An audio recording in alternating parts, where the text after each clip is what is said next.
Saquon Barkley, speaking of money, he said he would consider sitting out the season if he doesn't get a long-term contract. They franchise tagged him. Top running backs getting franchise tags, putting kind of a cap on the market right now. We talked about it earlier in the show. Why do you think the value of running backs has been going down across the league? Yeah, there is evidence that you can go with the bargain route here. There's a graphic, a screenshot that someone, maybe it's an Excel spreadsheet that somebody made at some point right after the Super Bowl this year. And I want to say it's like 7 straight Super Bowl winners have had a running back whose base salary is like $1.25 million or less. There's just too many examples year in and year out of guys coming seemingly out of nowhere at the running back position, making a major impact. This past year, Isaiah Pacheco, of course, became the Chiefs' best running back, or at least one of the most prominent running backs, along with Jerick McKinnon.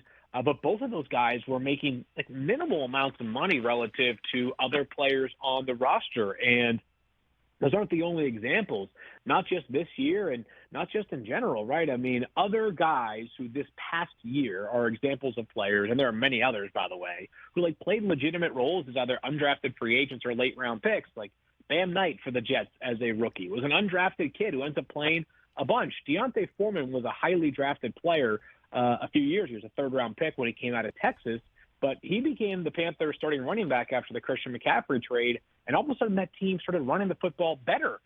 If there were examples, if there were receivers every year coming out of the 7th round, or if there were linebackers every year coming out of the undrafted ranks, I think the position resources would change. But running back, more than really any position on offense or defense in the NFL, has become the spot where teams are able to find value. And I feel for running back, Steve. I mean, when you and I were growing up watching football, like think about the heydays of like Marshall Faulk and Edgerrin James. Like those were the guys. Eddie George, different Emmett kind Smith, of back, but it was like those were Emmett Smith was those were MVPs of the league literally. Now, in order for a running back to win the MVP, it hasn't happened with Adrian Peterson over a decade ago.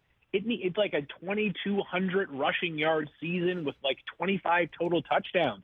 It's a quarterback league. Running backs have become, at least for now, the most fungible spot to replace on the roster. It's just a bummer to see. That's a great word, fungible. Brockman asked this question earlier in the show. How many running backs would you take over Justin Tucker right now?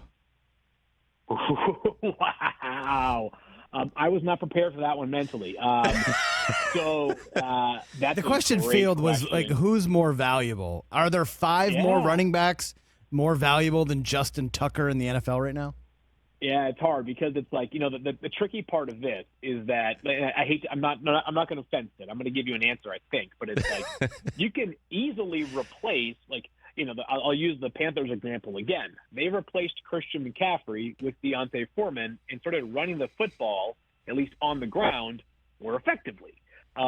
Whereas with Justin Tucker, there's like a fairly finite number of kickers that you trust in the world, right? You can go from Justin Tucker to, this is probably unfair to the Cowboys, but 4 missed extra points in a single playoff game this past year for a kicker, and Brett Maher had been a good player for them throughout the season. It's like, I think the downside of a bad kicker probably outweighs the downside of a bad running back, but I think, obviously the upside of Christian McCaffrey and Austin Eckler and Saquon Barkley, Josh Jacobs, Derrick Henry, that, the game-by-game impact is so much more dramatic than a kicker. So maybe the answer is, 15 or 16, but I think when it's all said and done, we're going to have a really, really unique case for Justin Tucker as the best kicker ever. And when I see people talk about Sebastian Janikowski going in the first round, imagine if Justin Tucker had been a first-round pick and not an undrafted player out of Texas.